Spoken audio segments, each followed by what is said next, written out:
시청자 여러분 안녕하십니까, 부텐토입니다. 한 주간의 부동산 뉴스 중에서 시청자 여러분들이 꼭 알았으면 한 뉴스를 제가 콕 집어서 상세하게 풀어드리는 부동산 이슈입니다. 이번 주는요, 갭 투자와 정부의 부동산 대책과 관련되어서 어떠한 대책이 나올지에 대해서 미리 한번 살펴보는 시간을 가져보도록 하겠습니다. 먼저 관련된 뉴스 기사를 한번 보도록 하겠습니다. 오르면 가차없이 규제라는 부동산 관련 뉴스인데요. 오르면 가차없이 규제에서 21번째 부동산 대책이 과연 약발이 먹힐까라고 지금 뉴스가 나와 있는데, 갭 투자 때문에 지금 부동산 가격이 계속 오르는 양상을 나타낼 수 있다. 그래서 갭 투자를 어떻게 막을 것이냐라는 부분이 가장 관건이 될 것이다 라고 뉴스원에서 지금 신문기사가 나왔던 내용입니다. 두 번째 신문기사입니다. 자금조달 계획서 보니까 서울의 주택 구매 절반이 갭 투자자가 샀다라는 뉴스인데요. 2018년도에 있는 자료를 정리를 해보니까 51%가 보증금을 안고 매수를 했던데, 강남의 송파, 강북의 성동구가 가장 높은 비율을 나타나고 있습니다. 지금 현재 서울의 집값을 부추기는 사람들은 바로 갭 투자자, 그래서 갭 투자를 어떻게 막을 것이냐라는 것이 앞으로 정부의 정책이 될 것이다 라고 지금 두 가지 신문에서 얘기하고 있습니다. 두 신문 기사와 제가 나름대로 자료를 정리한 것으로 기사를 정리해 보게 되면, 먼저 자가 점유율에 대한 얘기가 나옵니다. 자기 소유 주택에 얼마만큼 자기가 살고 있느냐의 비율인데, 서울은 보면 42.7%, 전국은 58%, 광역시 같은 경우에는 60% 있습니다. 광역시 60%, 전국 58%, 서울 50%, 그리고 지방은 거의 70% 정도 자가 점유율을 나타내고 있는데, 서울은 10가구 중에서 4가구가 자기 집에 살고 있고 6가구가 임차 가구다 보니까 서울 같은 경우에는 남의 집 살이를 하는 사람이 많아서 전체적으로 임대 시장이 큰 시장이다 보니까 임대 시장에 영향을 받게 되면 전체적으로 고통을 받는 사람이 많다 보니까 정부에서 규제를 하겠다라고 얘기를 하고 있는 것이죠. 두 번째, 자가 보유율입니다. 전체 주택 중에서 자가 소유, 즉 자기 소유 명의로 되어 있는 주택의 비율인데, 2019년도 보니까 61.2%가 지금 전국의 비율이고, 수도권의 지금 54.1%에서 2006년도에 비해서는 지금 약간 떨어져 있는 상황이고, 광역시 62%, 그리고 지방 71%라고 나와 있습니다. 그래서 전체적으로 봤을 때 자가 보유율 자체가 그닥 높지는 않은 것으로 나타나 있는 상황이죠.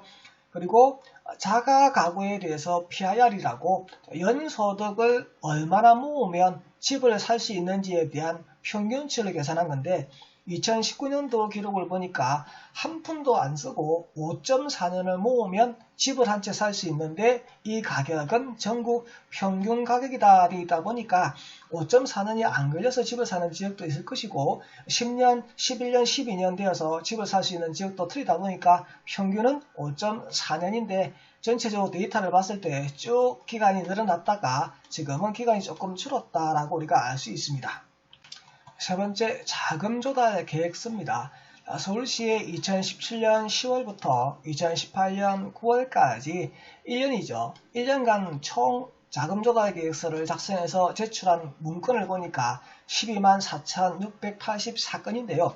그 문건 중에서 51%는 갭 투자를 샀다, 즉 보증금을 성계해서 그 집에 실거주하지 않는 투자 목적으로 51%, 그리고 49%가 보증금을 성계하지 않고 실거주할 목적으로 샀다.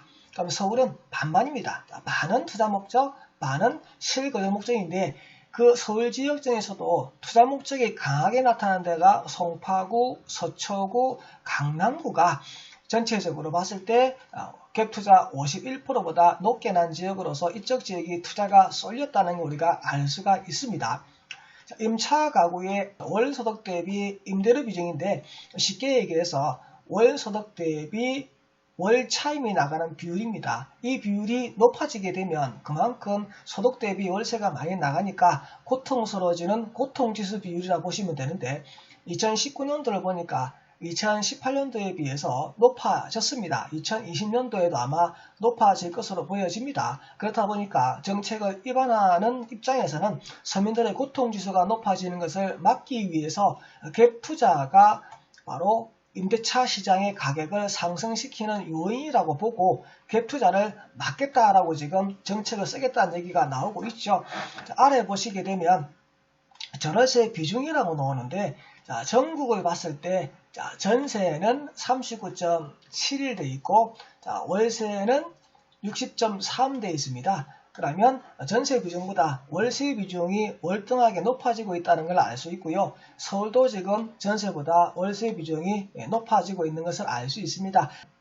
갭 투자에 의해서 계속 주택가격이 상승하는 시기가 도래하게 되면 아무래도 월세가 계속 올라가게 될 테니까 월소득 대비 임대료 비중이 높아져서 IR 수치가 높이 올라간다. 즉 고통지수가 높아질 것을 대비해서 정부에서 정책을 쓰겠다라고 얘기하고 있는 것입니다. 네 번째, 매매가 대비 전세 가격의 비율 및 예상 규제 대책입니다. 자, 먼저 매매가 대비 전세 가격 비율을 보게 되면 전국이 약 65%고요. 수도권도 매매가 대비 전세가 비율이 65%입니다. 서울은 보니까 매매가 대비 전세가 비율이 60%, 10억짜리 주택을 사게 되면 전세가 6억을 설계하게 되니까 집을 사는데 필요한 돈은 4억의 돈이 필요하다 이렇게 되겠지요. 그래서 실질적으로 은행에서 대출을 일으키지 않아도 큰 돈이 없어도 집을 살 수 있는데 이 4억을 마련하는 데 있어서 자기 돈을 전액으로 쓰는 경우도 있겠지만 여기 보는 내용처럼 1주택자가 전세 대출을 땡겨서 사게 되면 이 4억이 없이도 살 수 있는 효과가 발생할 수 있습니다. 그래서 예상 규제 대책 중에서 나오는 것 중에 하나가 바로 6억 이하로 대출에 대한 조정을 합시다. 그래서 아예 1주택자가 전세 대출하는 것 자체를 막아서 이 자금을 마련하기 어렵게 만들게 되면 실제 자기 돈이 없는 사람은 갭 투자를 못하게 되니까 시장에 진입하는 수요를 줄일 수 있지 않겠느냐고 얘기를 하고 있는 것이죠. 그리고 전세 보증금 승계 주택 매매 시 2년의 실거주 의무화되어 있는데 본인이 실거주할 것이 아니고 투자 목적으로 집을 지금 사고 있는 비율이 50%라고 했습니다.